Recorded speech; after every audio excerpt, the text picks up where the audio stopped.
हाँ जी, एक चैप्टर ऐसा भी है जिसको पढ़ने में आपको बहुत मज़ा आता है, क्योंकि वो लाइव एग्ज़ाम्पल से भरा हुआ है और थोड़ा-सा अलग हट के, राइट? और वो चैप्टर है सरफेस केमिस्ट्री का, ठीक है? कुछ स्टूडेंट्स का तो इंटरेस्ट उसमें इतना ज़्यादा डेवलप हो जाता है, मीन्स वो अपने अगल-बगल की चीज़ों को बहुत ध्यान से देखने लगते हैं, ठीक? इसका एक बेसिक कंसेप्ट तो आप पढ़ के आते हो, दैट इज़ एब्ज़ॉर्प्शन। बट आगे की जो चीज़ें हैं वो आपने कहीं पढ़ी नहीं होती हैं, तो वो आपके लिए थोड़ी सी अमेजिंग हो जाती है, ठीक है? इस चैप्टर को कैसे ग्रिप करना है, चलिए समझते हैं। सबसे पहले इस चैप्टर के इंपॉर्टेंट टॉपिक्स देखते हैं। तो इंपॉर्टेंट टॉपिक्स की जब आप बात करोगे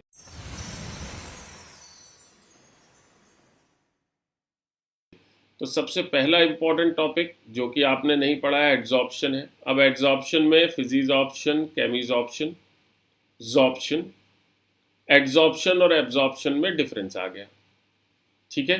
फिर दूसरा चैप्टर मीन्स दूसरा सब टॉपिक, दैट इज कैटालिसिस, ठीक है? कैटलिस्ट और कैटालिसिस किस तरह से वर्क करते हैं, किस तरह से सरफेस कैटलिस्ट की हेल्प करती है, ठीक है?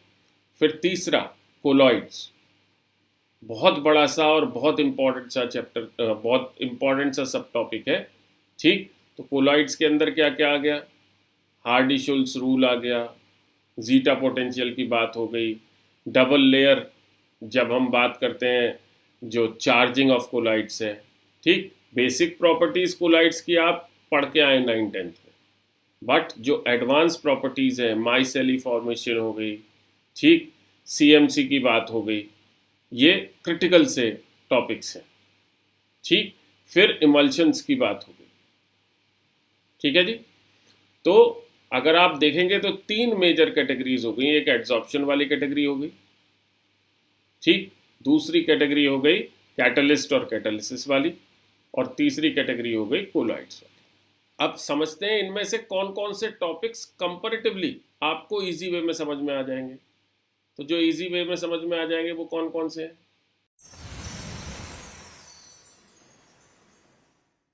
भाई एड्जॉर्प्शन का बेसिस समझ में आ जाएगा, एब्जॉर्प्शन एड्जॉर्प्शन के बीच में जो डिफरेंस है वो समझ में आ जाएगा, ठीक है ना? फिर इसके अलावा जब आप बात करोगे तो कैटालिसिस का बेसिस समझ में आ जाएगा, कैटलिस्ट बेसिक तौर पे किसे कहते हैं, कैटलिस्ट कैसे हम आइडेंटिफाई कर सकते हैं वो समझ में आ जाएगा, ठीक है? क्योंकि पहले से कनेक्टेड है। कोलाइड्स की जो बेसिक प्रॉपर्टीज़ हैं वो समझ में आ जाएंगी, वहाँ कोई परेशानी नहीं है, जो शुरुआती चीज़ें हैं, ठीक? कॉम्प्लिकेटेड चीज़ें नहीं आएंगी। इसके अलावा इमल्शंस और सरफेक्टेंट्स के बारे में जो बेसिक बातें हैं वो आपकी समझ में आ जाएंगी, ठीक है? अब हम चलते हैं डिफ़िकल्ट टॉपिक्स की तरफ।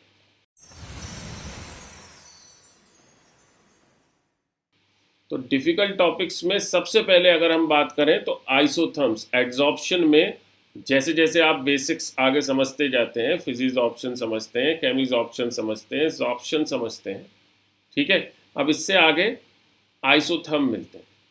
तो आइसोथर्म को यानी ग्राफिकल एनालिसिस जो है वो थोड़ा सा परेशान करता है, चैलेंजिंग होता है, ठीक है? फिर आप इससे आगे चले, कैटालिसिस में जो सरफेस का रोल है, ठीक, उसको विजुअलाइज करना वो चैलेंजिंग हो जाता है, ठीक है ना? क्योंकि जो कैटलिस्ट है ये स्ट्रक्चर में चेंजेस को कनेक्ट होते हैं, और स्ट्रक्चर में जो चेंजेस हैं उनकी कनेक्टिविटी ध्यान रखिएगा टॉटोमेरिज्म से है, ऑर्गेनिक केमिस्ट्री के। तो आपको अगर टॉटोमेरिज्म आती है तब तो फिर भी एक लेवल तक आप समझ पाओगे कैटलिस्ट की एक्टिव साइट क्या होती है, उस एक्टिव साइट में सबस्ट्रेट किस तरह से जो लगता है वो कैसे लगता है, लॉक एंड की मैकेनिज्म का क्या मतलब है। अदरवाइज रटने के अलावा आपके पास कोई और चारा नहीं, ठीक है? फिर कोलाइड्स में जब आप जाते हो तो एडवांस टॉपिक्स, ठीक है? एडवांस टॉपिक्स में जैसे मैंने बताया हार्डी-शुल्ट्ज़ रूल है, ठीक? माइसेली की बात है, उसका सीएमसी से कनेक्शन है, ठीक? इसके अलावा जीटा पोटेंशियल की बात है, मींस जो चार्जिंग से रिलेटेड प्रॉपर्टीज़ हैं कोलाइडल सॉल्यूशंस की वो मोटे मोटे तौर पे बहुत चैलेंजिंग सी है, क्योंकि एकदम अलग तरीके के कंसेप्ट हैं। ठीक है जी। फिर जब हम देखते हैं तो कोलाइडल सॉल्यूशंस की एप्लीकेशंस हैं, ये थोड़ी सी चैलेंजिंग हो जाती है। हालांकि अगर आप इन्हें अपने अगल बगल से जोड़ लें तो कोई प्रॉब्लम नहीं होती है। अब स्ट्रैटेजी की बात करते हैं, इस चैप्टर को ग्रिप कैसे करना है। तो ग्रिप करने के लिए सबसे पहली चीज़ क्या हो गई, प्री रिक्विसाइट्स मीन्स चैप्टर पढ़ने से पहले क्या क्या आना चाहिए। तो मैंने आपको शुरुआत में ही बताया, एब्जॉर्प्शन आप 9th-10th में पढ़ के आए, यहाँ उसका बड़ा भाई पढ़ रहे हैं एब्जॉर्प्शन।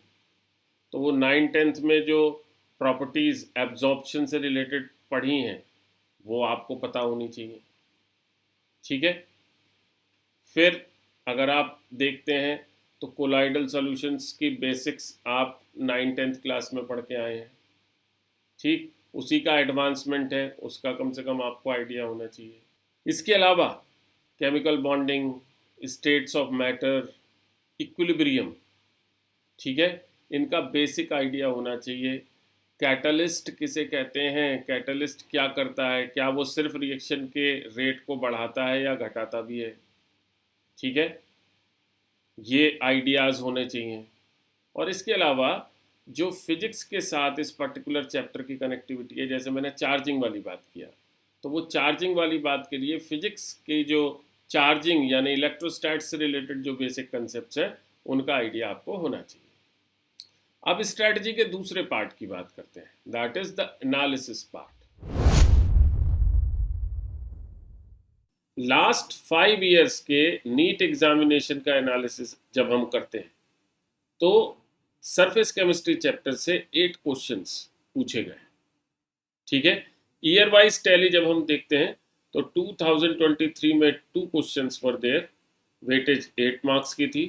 2022 और 21 में एक एक क्वेश्चन मौजूद था, वेटेज 4 मार्क्स की थी। 2020 और 2019 में फिर दो दो क्वेश्चंस हमें दिखाई देते हैं, मींस वेटेज 8 मार्क्स की थी। ठीक है, सिंपल सा कंक्लूजन निकाल सकते हैं कि इस चैप्टर से 1 या 2 क्वेश्चंस प्रोबेबली प्रेजेंट होंगे, उसी के अकॉर्डिंग हमें स्ट्रैटेजी बनानी। राइट, अब स्ट्रैटेजी के तीसरे हिस्से पे चलते हैं, एंड दैट इज कि आपको कैसे ग्रिप करना है प्रॉपर वे में। तो भाई मुझे पढ़ाने में इस पर्टिकुलर चैप्टर को 12 से 18 घंटे लगते हैं, ठीक ठाक टाइम लगता है। ठीक, मॉडरेट इम्पोर्टेंस का चैप्टर जरूर है, लेकिन समझने के लिए आपको प्रॉपर टाइम देना पड़ता है। तो लगभग मान करके चलो 12 से 18 घंटे मुझे लगते हैं। ठीक है, और आपको अराउंड 40 to 45 आवर्स लगेंगे ही लगेंगे। ठीक है, इन आवर्स को किस तरह से डिवाइड करना है मैं हमेशा आपको बताता हूँ, 50, 30, 20% के हिसाब से इनको आप डिवाइड कर लेंगे 3 रीडिंग्स में।